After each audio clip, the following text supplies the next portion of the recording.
Hi friends, welcome to Guru Kannada logs. ಎಲ್ಲರಿಗೂ ಬೆಳಗಿನ ಶುಭೋದಯಗಳು. ಎಲ್ಲರೂ ಹೇಗಿದ್ದೀರಾ? ಎಲ್ಲರೂ ಚೆನ್ನಾಗಿದ್ದೀರಾ ಅಂತ ಭಾವಿಸ್ತೀನಿ. ನಾನು ನಿಮ್ಮೆಲ್ಲರ ತುಂಬಾ ಚೆನ್ನಾಗಿದ್ದೀನಿ.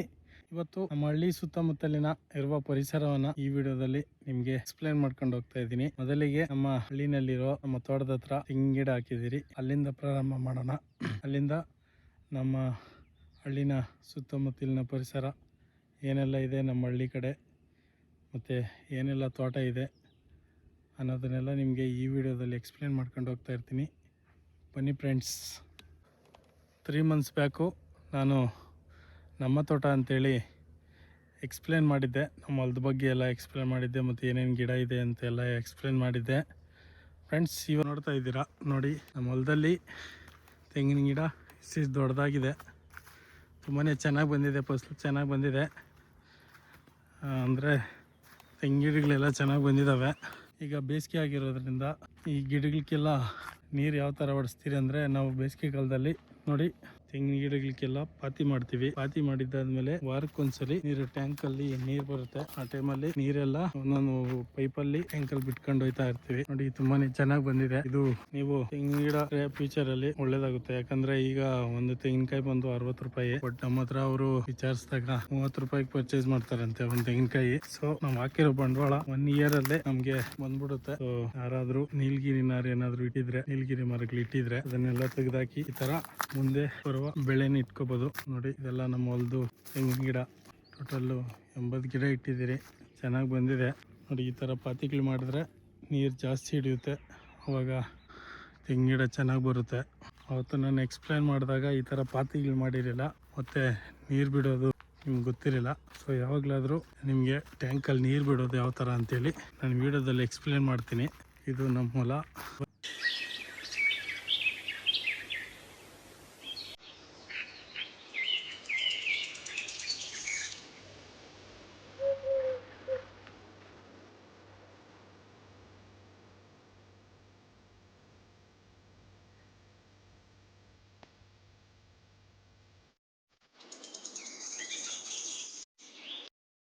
ತೆಂಗಿನ ಗಿಡ ಉಣ್ಣೋ ಟೈಮಲ್ಲಿ ಇದಕ್ಕೆ ಉಪ್ಪು ಮತ್ತು ಮದ್ದೆಲ್ಲ ಹಾಕ್ತಾ ಇರ್ಬೇಕು. ಆಗಾಗ ಹಾಕ್ತಾ ಇದ್ರೆ ಚೆನ್ನಾಗಿ ಬರುತ್ತೆ. ಯಾಕಂದರೆ ಈ ತೆಂಗಿನ ಗಿಡಗಳಿಗೆಲ್ಲ ಈ ಥರ ಪಾತಿಗಳು ಮಾಡ್ಕೊಂಡು ನೀರು ಬಿಟ್ಟರೆ ಜಾಸ್ತಿ ನೀರು ನಿಲ್ಲುತ್ತೆ, ಆಗ ಬೇಗ.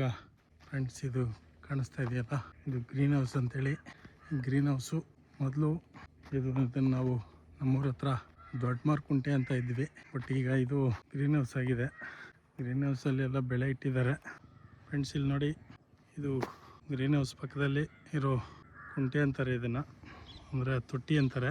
ನೋಡಿ ಎಷ್ಟು ಇದು ತುಂಬಾ ಆಳ ಇದೆ. ಇದನ್ನು ತೋಟದಾಗ ನಾನು ನೋಡಿದ್ದೀನಿ, ತುಂಬಾ ಆಳ ಇದೆ. ಗ್ರೀನ್ ಹೌಸ್ ಇದ್ರೆ ಈ ತರ ಎಲ್ಲ ತೊಟ್ಟಿ ಮಾಡಿರ್ಬೇಕು.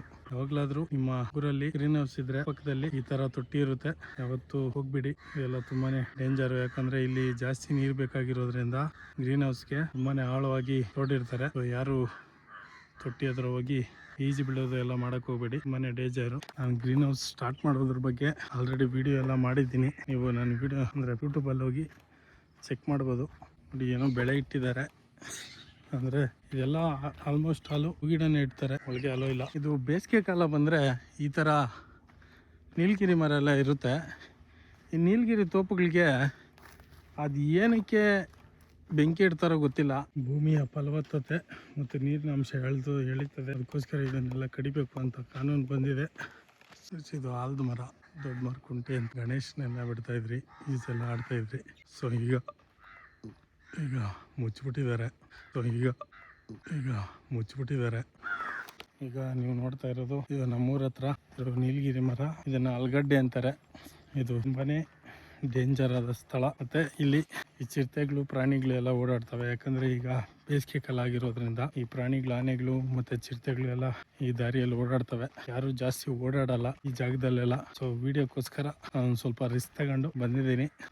ಫ್ರೆಂಡ್ಸ್, ಇನ್ನು ಮುಂದೆ ನಮ್ಮೂರ ಹತ್ರ ತುಂಬಾನೇ ತೋಟಗಳೆಲ್ಲ ಇದಾವೆ, ಅದನ್ನೆಲ್ಲ ನಿಮ್ಗೆ ಎಕ್ಸ್ಪ್ಲೇನ್ ಮಾಡ್ಕೊಂಡು ಹೋಗ್ತಾ ಇರ್ತೀನಿ.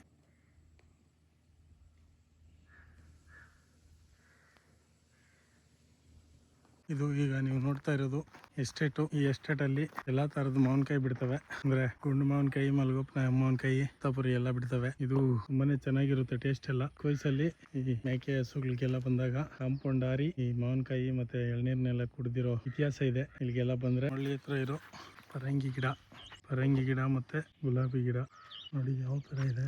ಕಾಡು ಹತ್ರ ಬಂದು ಸೆಂಟ್ರಲ್ಲಿ ಈ ತರ ಗುಲಾಬಿ ತೋಟ ಮಾಡಿದ್ದಾರೆ. Great friends. ನಾವು ನಮ್ಮ ದೇಶದಲ್ಲಿ ಇಬ್ಬರಿಗೆ ಮರ್ಯಾದೆ ಕೊಡಬೇಕು. ಅದು ಯಾರು ಅಂದ್ರೆ ಒಬ್ಬ ರೈತ ಮತ್ತೆ ಇನ್ನೊಬ್ಬ ಸೈನಿಕ. ನಮ್ಮ ದೇಶ ವ್ಯವಸಾಯಾಧಾರಿತ ದೇಶ ಆಗಿರೋದ್ರಿಂದ ಈ ಹಳ್ಳಿಗಳಲ್ಲೇ ಮನೆ ಬೆಳೆ ಆಗ್ತಾ ಇರೋದು. ಮತ್ತೆ ಹಳ್ಳಿಯವರು ಬೆಳೆ ಬೆಳೆದ್ರೇನೆ ಸಿಟಿನಲ್ಲಿ ಇರೋರು. ರೈತ ಕೈ ಕೊಟ್ರೆ ಬಟ್ಟೆ ಮೇಲೆ ತಣ್ಣೀರ್ ಬಟ್ಟೆನೆ. ನಮಗೋಸ್ಕರ ಅವ್ರ ಪ್ರಾಣನ ಲೆಕ್ಕಿಸದೆ ನಮಗೋಸ್ಕರ ಎಲ್ಲೋ ದೇಶದಲ್ಲಿ ಗಡಿ ಕಾಯ್ತಿರೋ ಸೈನಿಕನಿಗೆ ನಾವು ನಮನ ಸಲ್ಲಿಸಬೇಕು. ಯಾಕಂದ್ರೆ ದೇಶ ಕಾಯ್ತಾ ಇರೋದ್ರಿಂದ ನಾವು ಆರಾಮಾಗಿ ನಿದ್ದೆ ಹೋಗ್ಕೊಂಡು ಮನೇಲಿದ್ದೀವಿ, ಆರಾಮಾಗಿ ನಿದ್ದೆ ಹೋಗ್ತಾ ಇದೀವಿ. ಸೈನಿಕ ನಮ್ಮ ದೇಶನ ಕಾಯಿಲ್ಲ ಅಂದ್ರೆ ಎಲ್ಲರೂ ಯಮನ ಪಾದನೆ.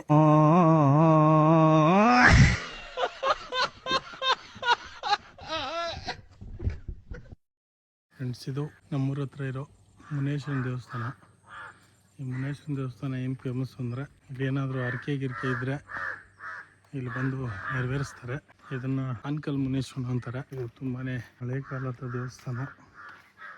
ಫ್ರೆಂಡ್ಸ್, ಇದು ಈ ಮುನೇಶ್ವರನ ದೇವಸ್ಥಾನಕ್ಕೆ ಬಂದರೆ ಇದು ಮುನೇಶ್ವರನ ದೇವಸ್ಥಾನ. ಇಲ್ಲಿ ಅರ್ಕೆ ಗಿರ್ಕೆ ತೀರಿಸೋದಕ್ಕೆ ಮತ್ತು ಮರಿ ಮತ್ತು ಕೋಳಿಗಳನ್ನೆಲ್ಲ ಕೊಯ್ತಾರೆ. ಇಲ್ಲಿಗೆ ನೋಡಿ, ಇದು ಏನಂದರೆ ಇದು ಮನೆ ಥರ ಕಾಣಿಸ್ತಾ ಇದೆ. ಇಲ್ಲಿ ಏನಾದರೂ ಪೂಜೆ ಗೀಜೆ ಏನಾದರೂ ಮಾಡಿದ್ರೆ ಐಟಮ್ಸ್ಗಳಿಗೆ ಹಾಕೊಳ್ಳೋದಕ್ಕೆ ಮನೆ ಥರ ಕಟ್ಸಿದ್ದಾರೆ. ಇಲ್ಲಿ ಮತ್ತೆ ಇಲ್ಲಿ ನೀರಿನ ಸೌಲಭ್ಯ ಎಲ್ಲ ಇದೆ ನೋಡಿ, ನೀರೆಲ್ಲ ಇದೆ. ಏನಾದರೂ ಅರ್ಕೆ ಗಿರ್ಕೆ ತೀರ್ಸೋರಿದ್ರೆ ಬಂದು ಇಲ್ಲಿ ಅರ್ಕೆ ತೀರಿಸ್ಬೋದು ನೋಡಿ. ಇಲ್ಲಿ ಇದು ನೀರು ಕೈಗಳೆಲ್ಲ ತೊಳ್ಕೊಂತಾರೆ. ಅದು ನೋಡಿ, ಇಲ್ಲಿ ನೀವು ನೋಡ್ತಾ ಇದ್ದೀರಾ, ಇದೆಲ್ಲ ಆಲದ ಮರ. ಇದು ತುಂಬಾ ಹಳೆ ಕಾಲದ ದೇವಸ್ಥಾನ. ನೀವು ನೋಡ್ಬೋದು, ಇಲ್ಲೆಲ್ಲ ತುಂಬಾ ಚೆನ್ನಾಗಿದೆ. ಅಂದರೆ ಫ್ಯಾಮಿಲಿ ಬಂದರೆ ಆರಾಮಾಗಿ ಮರದ ನೆರಳಲ್ಲಿ ನೋಡಿ, ಇಲ್ಲೆಲ್ಲರೂ ಯಾರೋ ಇಲ್ಲಿ ಬಂದು ಅಡುಗೆ ಮಾಡ್ಕೊಂಡು ತಿಂದಿದ್ದಾರೆ. ಯಾವಾಗಲೂ ಇಲ್ಲಿ ಬಂದು ಪೂಜೆ ಮಾಡಿಸಿ ಆಮೇಲೆ ನೋಡಿ, ಇದೆಲ್ಲ ಕೋಳಿ ಪುಕ್ಕ ಎಲ್ಲ ನೋಡ್ತಾ ಇರ್ಬೋದು. ಇಲ್ಲಿ ದೇವರಿಗೆ ಈ ಥರ ದೀಪ ಹಚ್ಚಿ ಹಾರ ಎಲ್ಲ ಕೊಡ್ತಾರೆ. ಇದು ಮುನೇಶ್ವರನ ದೇವಸ್ಥಾನ ನೋಡಿ. ಇದು 2017ನಲ್ಲಿ ಈ ಥರ ದೇವಸ್ಥಾನ ಮಾಡಿದ್ದಾರೆ ನೋಡಿ. ಇದು ಮರ ಮುನೇಶ್ವರನ ದೇವಸ್ಥಾನ. ಇಲ್ಲಿ ಒಂದು 2-3 ಮುನೇಶ್ವರನ ದೇವಸ್ಥಾನ ಇದೆ.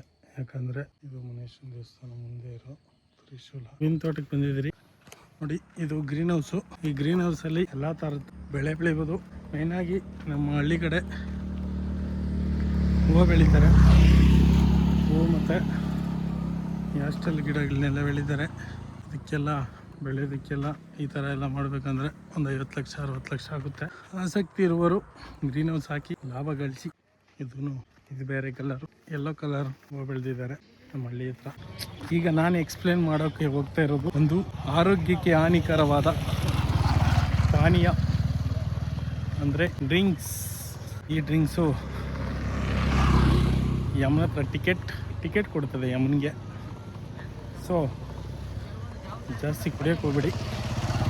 ಬನ್ನಿ, ಈಗ ನಮ್ಮೂರ ಹತ್ರ ಒಂದು ಎಣ್ಣೆ ಬೇಕು ಅಣ್ಣ.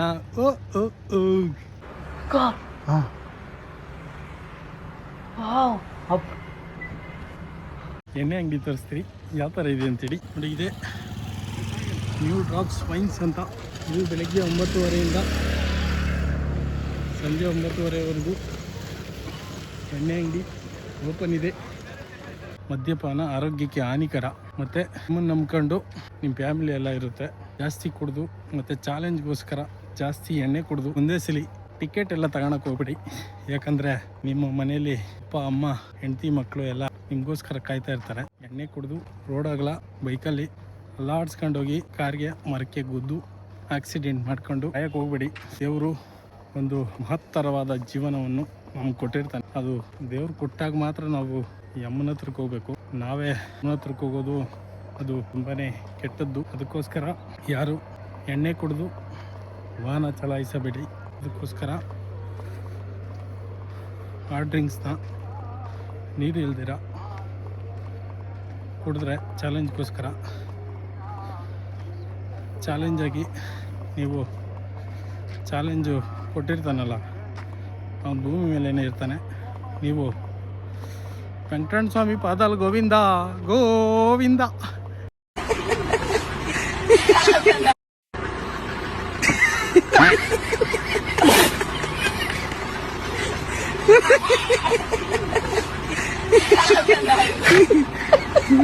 ಹೋಗ್ತೀರ ಬೇಗ, ಸೊ ಹೋಗಕ್ಕೆ ಹೋಗ್ಬೇಡಿ. Take care about your health. ಯಾಕಂದರೆ ಈ ಮಾನವನ ಜನ್ಮ ನೀರಿನ ಮೇಲಿನ ಗುಳ್ಳೆಯಂತೆ, ಇವತ್ತಿರೋ ನಾಳೆ ಇರಲ್ಲ. ಸೊ ಸಾವು ಬಂದಾಗ ನಾವು ಹೋಗ್ಬೇಕು, ನಾವೇ ಸಾವನ್ನ ಹುಡ್ಕೊಂಡು ಹೋಗ್ಬೋದು. ಸೊ ಇದನ್ನು ಹೇಳೋದಕ್ಕೆ ಇಷ್ಟಪಡ್ತೀನಿ. ಸೊ ಪ್ಲೀಸ್ ಎಣ್ಣೆ ಎಲ್ಲ ಬೇಕು, ಎಣ್ಣೆ ಬದಲು ಚಿಕನ್ನು ಮಟನ್ನು ತಗೊಬಂದು ಮನೇಲಿ ಹೆಂಡತಿ ಮಕ್ಕಳ ಜೊತೆ ಚೆನ್ನಾಗಿ ತಿನ್ಕೊಂಡು ಆರಾಮಾಗಿರಿ. ಆ ಎಣ್ಣೆ ಎಲ್ಲ ಆರೋಗ್ಯಕ್ಕೆ ಹಾನಿಕರ. ಮತ್ತು ನೀವು ಇವಾಗ ಮೋಜು ಮಸ್ತಿ ಅಂಥೇಳಿ ಎಣ್ಣೆ ಕುಡಿದ್ರೆ ಮುಂದೆ ಕಷ್ಟ ಅನುಭವಿಸ್ಬೇಕಾಗ್ತದೆ, ಲಕ್ಷಗಳು ಸುರಿಬೇಕಾಗುತ್ತೆ. ಪ್ಲೀಸ್ ಲೈಕ್ ಮಾಡಿ, ಶೇರ್ ಮಾಡಿ, ಸಬ್ಸ್ಕ್ರೈಬ್ ಮಾಡಿ. ನಿಮ್ಮದೊಂದೊಂದು ಸಬ್ಸ್ಕ್ರೈಬು ನನ್ನ ಯಶಸ್ಸಿನ ಮೆಟ್ಟಿಲಿಗೆ ಕಾರಣ ಆಗುತ್ತೆ. ಪ್ಲೀಸ್ ರೈತನ ಮಗನ ಬೆಳೆಸಿ ಉಳಿಸಿ ಆರೈಸಿ. ನಿಮ್ಮೆಲ್ಲ ಆಶೀರ್ವಾದ ನನ್ನ ಮೇಲೆ ಇರಲಿ.